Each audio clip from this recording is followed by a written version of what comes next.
Hola chicos, chicas, ¿cómo están? Les saluda su servidor y amigo Carlos Luna de Jurídico Car. Chicos, chicas, esta es una emisión más de su página de Cultura de la Legalidad. Bueno, el día de hoy estamos viendo la segunda parte de lo que es el juicio de amparo. El amparo es una de las materias más completas, más buscadas por todas las ramas del derecho y que considero, como lo dije en la primera parte de estas emisiones, que todo buen abogado debe de manera muy concreta, muy concienzuda, conocer del amparo, ya que lo utilizamos en materia civil, en materia penal, en materia laboral, en materia fiscal, en materia agraria, etcétera, etcétera. Así que recuerden, queridos campeones, el amparo va a ser una materia que va a prevalecer en todos. Si no eres... Si no sabes de amparo, entonces no, yo te lo digo concretamente, lo he visto en la práctica profesional, no puedes decirte que eres un abogado completo, a cabalidad, valga la redundancia. Veíamos luego entonces que el amparo es un medio de control constitucional. Ya vemos que el amparo, o se tiene que el amparo, es contra contra actos de autoridades. Yo no puedo señalar a algún individuo directamente como que me voy a amparar contra él. Es que me voy a amparar contra mi primo, contra mi hermano, contra mi vecino. No, nada que ver. Recuérdese, esto lo hago a medida de repaso y a efectos de recordatorio a su vez del primer video que ya grabé de el juicio de amparo en su primera parte, valga la connotación. Bueno, nada de que yo me tengo que amparar contra un individuo, no. El amparo, nótese y que quede muy claro, el amparo funciona contra actos de autoridad. Esa es la cuestión, contra actos de autoridad meramente. Bueno, voy a permitirme enunciar algunas fuentes bibliográficas de los cuales vamos a hablar justamente hoy en la segunda parte de el juicio de amparo. También recordemos que el juicio no es un recurso como tal, ¿eh? El amparo en México no es un recurso como tal. El amparo en México es un juicio. ¿Por qué? Porque cumple con todas las formalidades de un juicio. De hecho, y a manera de ejemplificación, lo comparábamos de manera análoga con el juicio ordinario, con un juicio ordinario como tal, toda vez que cumple diferentes etapas procesales. Y eso lo mencioné en el video número 1. Hoy estoy haciendo un pequeño recordatorio para que no nos perdamos y veamos de manera concienzuda o concienzudamente por qué el amparo es piedra angular del derecho en el Estado mexicano. Bueno, algunas de las bibliografías que comparto contigo y con muchísimo gusto son de el autor Manuel Aragón. La obra se llama Constitución, Democracia y Control, Universidad Nacional Autónoma de México. Mi fuente número 2 es de Roberto Gargorella, Derechos y Grupos Desventajados, Editorial Gediza. Y la fuente que comparto como número 3 es de Enrique Uribe Arzate, el Tribunal Constitucional, México, Universidad Nacional Autónoma de México. De tal manera que estoy compartiendo contigo fuentes fidedignas. Obviamente otras notas que aquí tengo como tal y también desde luego pues el diccionario que también nos auxiliamos para algunos términos. No es propiamente el diccionario en términos jurídicos, pero obviamente recuerda que cuando dominas lo básico, comienzas o te encaminas al intermedio y del intermedio vas a lo complejo o lo avanzado. Entonces, si tenemos definiciones de algo básico, podemos entender definiciones jurídicas ya más completas. Ojo con ello, ¿eh? Bueno, yo decía en el primer video que el amparo es un medio de control constitucional. ¿A qué nos referimos con un medio de control constitucional? Con gusto voy a compartir de esas fuentes bibliográficas que acabo de leerte lo siguiente. El control constitucional son herramientas jurídicas, campeón, por el cual, para asegurar el cumplimiento de las normas constitucionales, es decir, de la Carta Magna, se realiza un procedimiento de revisión de los actos de autoridad, o sea, de la autoridad responsable que emitió un acto contra ti que atañe, que causa agravio, que sufres un menoscabo en tus derechos, incluyendo normas generales. Pues es en caso de contradicción con la Carta Magna o la Constitución Política de los Estados Unidos Mexicanos, se procede a la invalidación de las normas de rango inferior, que hayan sido hechas en conformidad con aquellas. Es un medio de control constitucional. ¿Qué se debe entender entonces por medio de control constitucional? Lo vamos a decir de manera, más bien a lo largo de esta grabación. Cuando se tiene control constitucional es que nada ni nadie puede estar arriba de la Constitución, porque la Constitución es la ley de leyes. De ahí emanan todos prácticamente los ordenamientos legales y es la carta que está instituida por una sociedad para regular como tal la misma y obviamente debe ser siempre respetada. De tal manera que nada ni nadie puede estar arriba de la Constitución. Ojo, nada ni nadie. Bueno, ¿cuál es el fundamento luego entonces de un control constitucional, como su nombre lo indica, el control para con la Carta Magna? Se tiene como fundamento el principio de supremacía constitucional. Ello quiere decir que la constitución de un país, ojo, de un país, no de una entidad, estamos hablando de un país como tal. En el caso de México, la última que nos viene rigiendo es la Constitución Política de los Estados Unidos Mexicanos actualmente como tal, misma que fue promulgado por Venustiano Carranza en 1917, que es la que nos rige actualmente. A partir de 1917, con todas sus enmiendas, con todas sus cambios, con todas sus actualizaciones, aquí se tiene como tal esa Constitución que en su momento se promulgó en 1917, se tiene como actualizada, pero de ahí emana, es nuestra última Constitución como tal. Ha habido muchas constituciones, lo sabemos de antemano, pero es la que se promulgó en el año de 1917 la que actualmente incumbe a todos y cada uno de los individuos de este país. Bueno, reiterando, se tiene como fundamento el principio de supremacía constitucional. Ello quiere decir que la constitución de un país es la norma de mayor jerarquía, lo que te decía, campeón, no hay nada ni nadie por encima de la Constitución. Esa es una realidad, a la cual se sujetarán las normas de carácter inferior, entendiéndose por tales leyes al Congreso, al Poder Ejecutivo, al Poder Judicial, y de ello las normas que no se ajusten, ojo, y de ello las normas que no se ajusten al texto constitucional serán sometidas a este procedimiento. Recuerda que la Constitución es el origen del sistema jurídico. Es la máxima expresión política de la sociedad como un país. ¿Estamos de acuerdo? Entonces, ¿qué nos indica en términos simples la supremacía constitucional? Ese es el fundamento, pero como medio de control constitucional, nótese, nada ni nadie puede estar encima de la Constitución. Y eso se robustece plenamente con este principio. Principio de... Dijimos, déjame aquí tus comentarios. Principio de supremacía constitucional. Déjame aquí tu comentario. ¿Qué te está pareciendo esta serie de videos? Hoy estamos viendo el amparo en su segunda parte. Es un placer. Saludos a los que ya se están conectando. Nancy, Yair, Gabriel, etcétera. Chicos, chicas, la verdad, un placer poder estar grabando. Un gusto, mejor dicho, un gusto estar grabando para todos y cada uno de ustedes. Bueno. Hay diferentes medios de control constitucional, eso es importante saberlo. Me permití aquí enunciar cinco de esos medios de control constitucional porque considero que para efectos del amparo son siempre de los más relevantes o lo más sobresaliente. Acuérdate que el amparo, como te lo he venido comentando, el amparo cumple con todas las formalidades que tiene un juicio como tal. Por ello es que terminamos en un primer video con la disyuntiva de que el amparo no es como tal un recurso, es como tal un juicio y se le conoce como juicio de amparo o juicio de garantías.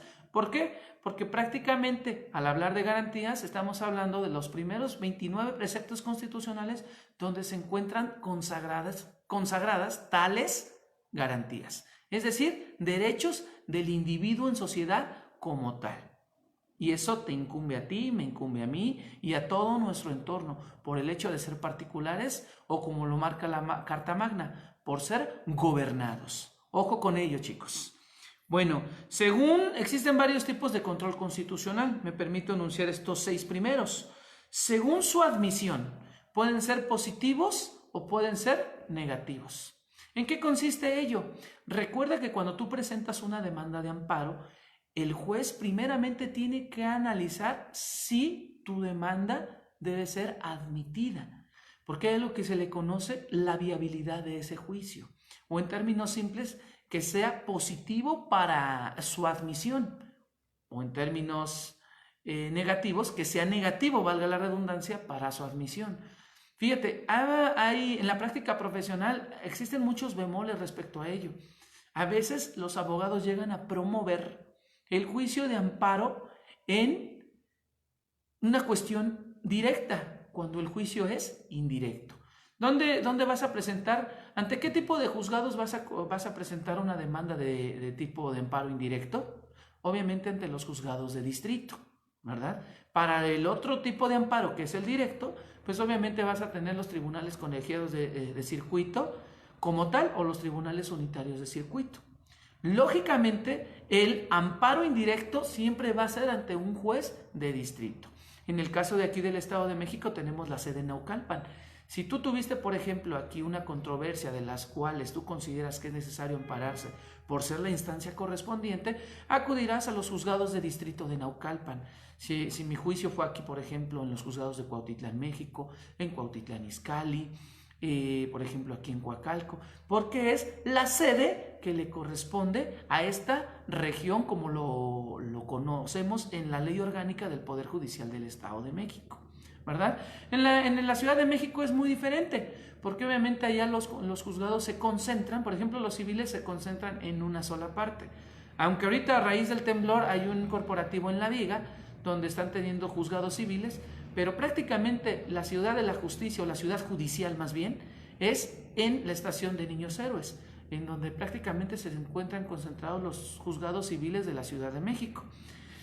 También tendrán en su momento, si tú consideras que se están violentando tus derechos, más bien alguna autoridad violenta tus derechos, podrás quejarte también, obviamente, ante los juzgados de la Federación, ¿verdad? Estamos hablando que prácticamente el amparo es en materia federal. Yo no puedo recurrir en las mismas salas superiores. ¿Por qué? Porque obviamente esto es de materia federal, ¿verdad? Y esto sí se divide en salas como tal, pero obviamente me refiero que un magistrado que conoce como tal en el Estado de México, vamos a hacer la disyuntiva, prácticamente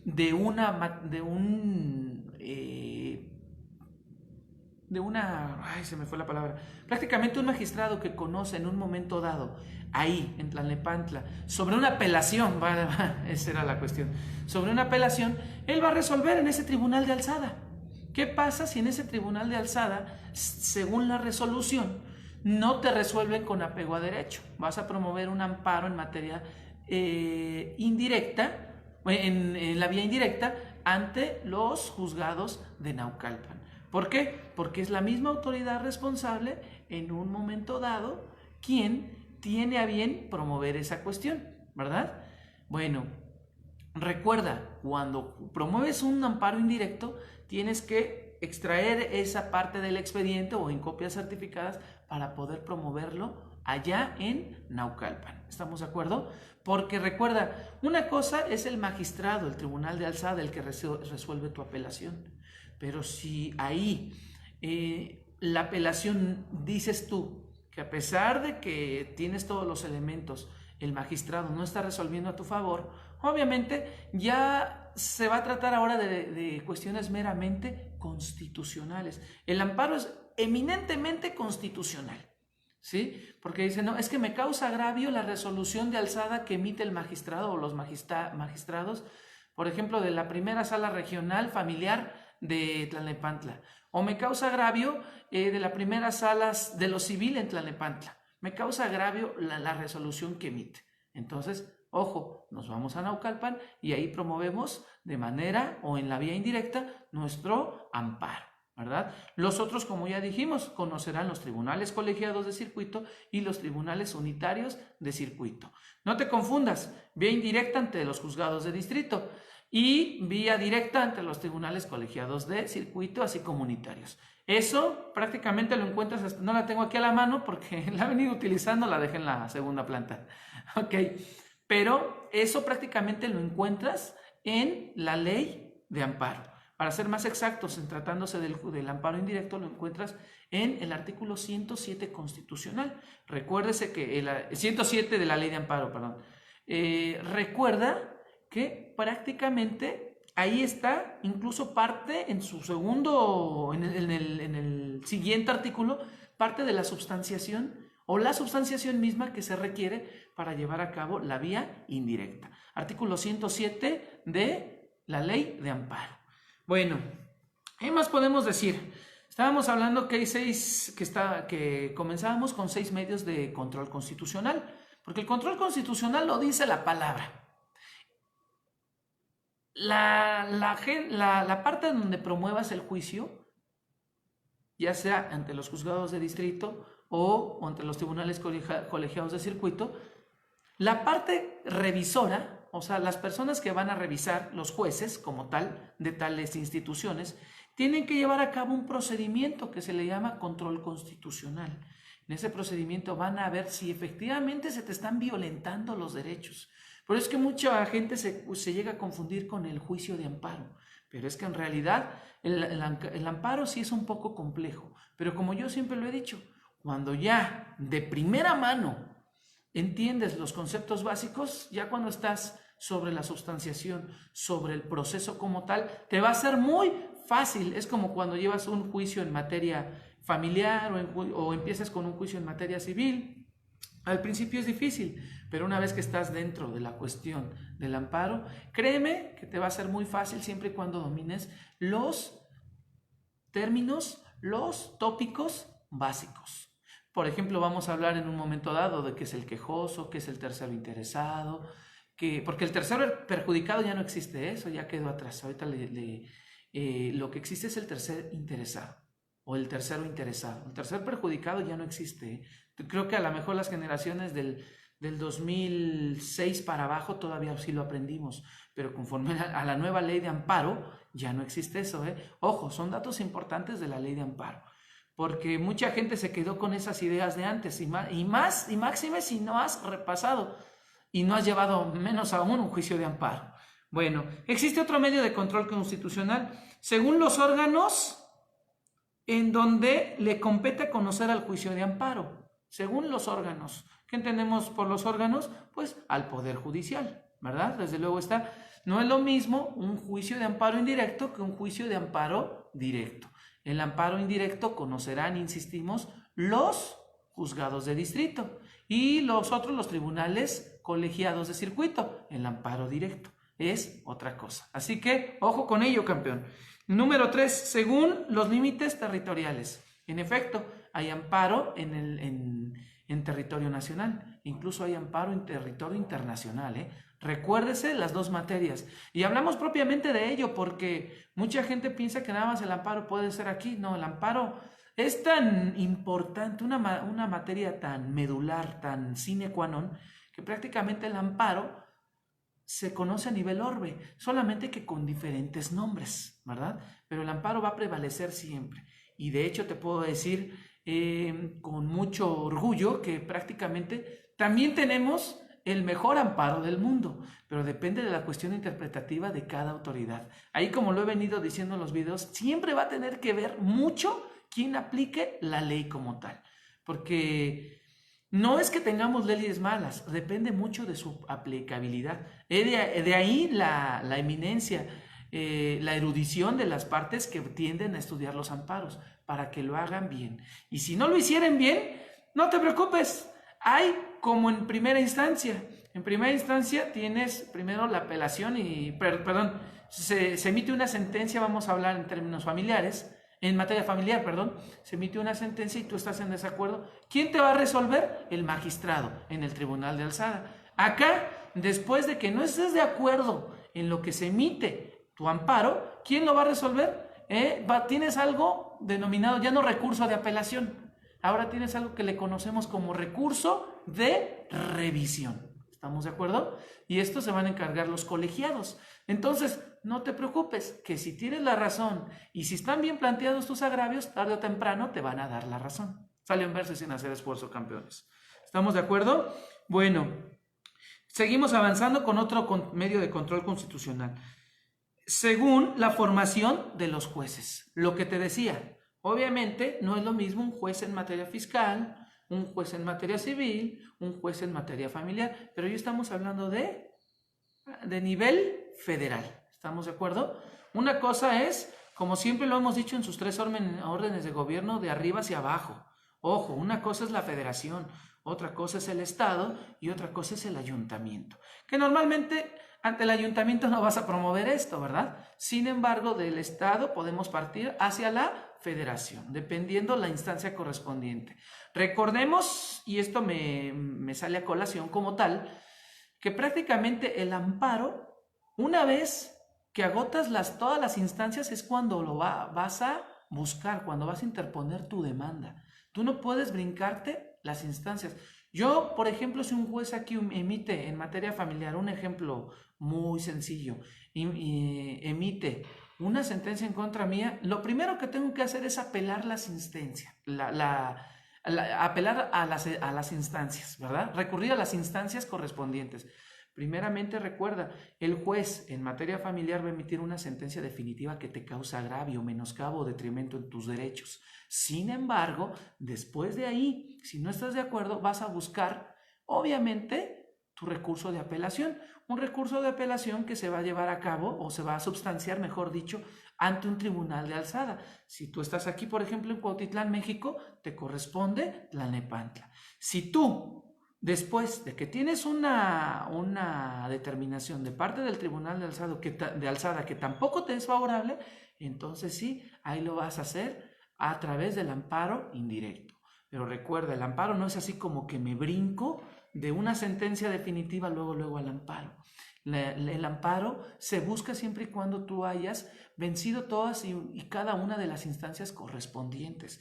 De ahí que se llega a dar muchos errores, incluso en abogados ya en práctica profesional, que pretenden dar el brinco, por decirlo de alguna manera. No, queridos campeones, primeramente hay que vencer las instancias correspondientes. Una vez que ustedes vencen las instancias correspondientes, ahora sí, por eso es que vamos por partes. ¿Estamos de acuerdo?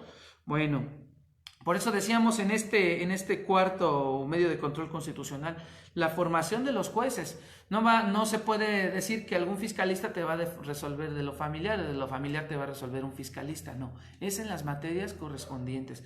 Por eso siempre vete a la ley orgánica. Hay ley orgánica de la Administración Pública Federal, hay códigos administrativos para el Estado de México, hay ley orgánica del Poder Judicial del Estado de México, hay ley orgánica para el Poder Judicial de la Ciudad de México, etc. Si tú revisas, te vas a dar cuenta de las jerarquías y ahí, con todo ese conocimiento, vas a poder definir en base a tu experiencia profesional, si estás formándote como abogado o si ya te estás auxiliando de otro abogado, efectivamente, ¿cuál instancia es la que te corresponde antes de llegar al amparo? Por eso el amparo debe ser, como tal, la última instancia que te corresponda en este caso. Porque si no te resolvió un juez acuo, le llamamos, o un juez primigenio, si no te resolvió un magistrado, pero tú todavía sientes tener la razón, tampoco de aferrarnos, porque una cosa es tener la razón y otra cosa es aferrarse a algo que ya no puede ser. Porque por mucho que le busques, si vas a llegar hasta la última instancia, que en este caso es el amparo, y que sí lo permita la ley porque cumple requisitos, si no tienes la razón, será perder el tiempo, campeón. Te lo digo por experiencia.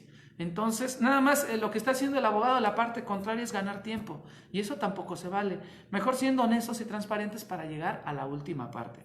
Porque muy seguro estoy que si tú tienes la razón desde el acuo, desde el magistrado, y en última instancia formulas una serie de agravios, 2, 3, 4, 5, los agravios que tú consideres pertinentes, que realmente te está causando un menoscabo en tu patrimonio, que te causa un perjuicio, que hay un detrimento para con tus derechos, créeme que en el juicio de amparo se va a resolver. Yo he visto cómo sentencias se vienen abajo, derivado de unos buenos agravios y teniendo desde luego siempre la razón que formulamos nosotros como abogados.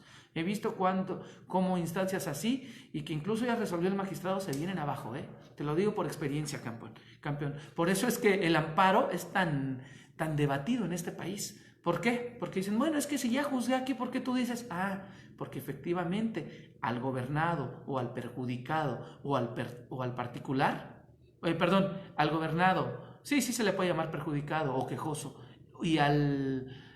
o al particular, sí realmente le causaste problemas en más bien hubo un detrimento, un menoscabo o una pérdida en su patrimonio, en su libertad, en sus bienes, ¿verdad? Ojo con ello, campeones. Bueno, vamos al quinto medio de control constitucional. La otra clasificación hablamos de según sus consecuencias. Sí, ¿verdad? Lo que yo te vengo diciendo a lo largo de estos dos videos ya, que efectivamente, según sus consecuencias, hay cosas donde sí procede el amparo o hay circunstancias donde sí procede el amparo y hay circunstancias donde no procede el amparo. Eso mismo te lo dice la ley. Acuérdate. El artículo 107, reitero, habla de la sustanciación del amparo indirecto y ahí te dice propiamente cuáles son los pasos a seguir incluso para formular la demanda de amparo, ¿verdad? Como tal, la demanda de amparo y consecuentemente en el siguiente artículo se habla de una substanciación. De tal manera que no hay pierde que, aunque no estuvieras tan letrado en las cuestiones del amparo, basta conseguir las reglas de la substanciación misma y vas a ver que ahí no hay pierde. Aunque desde luego ya cuando lo compaginas ese conocimiento de la ley de amparo y tu práctica profesional, créeme campeón que estaremos muy muy del otro lado. ¿Por qué? Porque ya como yo lo he venido diciendo, conocimiento más experiencia, ¡kabum! Eres una bomba campeón y no te vas a detener nunca, te lo digo por experiencia. Seguimos avanzando. Según el modo de impugnación. ¿A qué llamamos impugnación como medio de control constitucional? Impugnar significa combatir, atacar. Ante una autoridad responsable yo voy a decir, es que esa autoridad me está imponiendo una multa que no me corresponde. Es que ese juzgado de primera instancia en materia civil está diciendo que esa propiedad no me corresponde porque no acredito realmente, cuando yo sí estoy acreditando. Ese tipo de determinaciones, ese tipo de resoluciones en materia legislativa, en materia judicial, en materia administrativa, son actos de autoridad meramente impugnables. Si consideras que realmente te está haciendo algún daño o en términos simples está violentando tus derechos. Todo acto de autoridad es atacable siempre y cuando se cumplan las formalidades que establece la ley. O lógicamente. ¿Estamos de acuerdo? Y sí, porque hay multas, por ejemplo, en Secretaría de Transportes a nivel federal, Secretaría de Comunicaciones y Transportes, donde imponen multas que a veces las personas que te expiden la multa, de verdad, suele pasar, no conocen bien los reglamentos o no fundamentan y motivan debidamente esas resoluciones de las multas. Y eso, campeón, eso es atacable, ¿verdad? A través de los agravios. Si yo mencionaba un ejemplo a lo mejor burdo o muy sencillo, si te estacionas en Reforma en doble fila, obviamente te van a expedir una multa. Obviamente, tú vas a argumentar que no estabas en segunda fila, ¿verdad? Vas a decir, no, pues es que el oficial se puso a lo mejor en un plan que no me quiso apoyar, pero yo realmente quería que me quitara y porque por su voluntad, X o Y razón.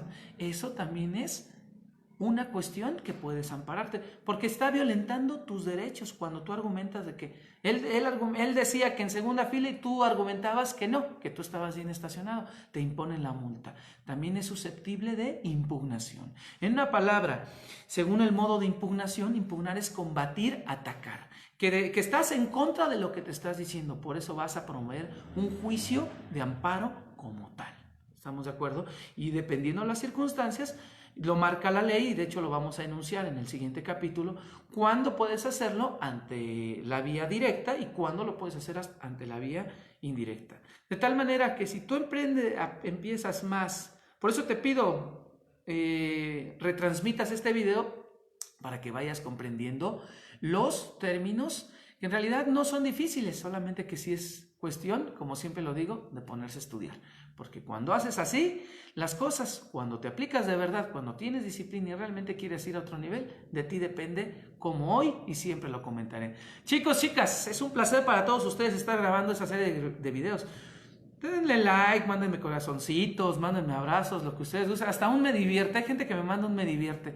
La verdad es que todos sus emoticons son bienvenidos, sus comentarios son bienvenidos y aquellas dudas que surjan, con mucho gusto también las voy a resolver. Por eso es que somos prácticamente una cuestión de corporativo, porque vamos a hacer que las cosas sigan sucediendo y seguimos llegando a más y más personas. Estamos a punto ya de lograr un reto de su servidor que fue grabar 100 videos. Estamos así, a nada de... Puedes ver todos esos videos en Facebook, puedes verlos todos en YouTube, porque ahí están, por ti y para ti, campeón. Nos vemos en la siguiente.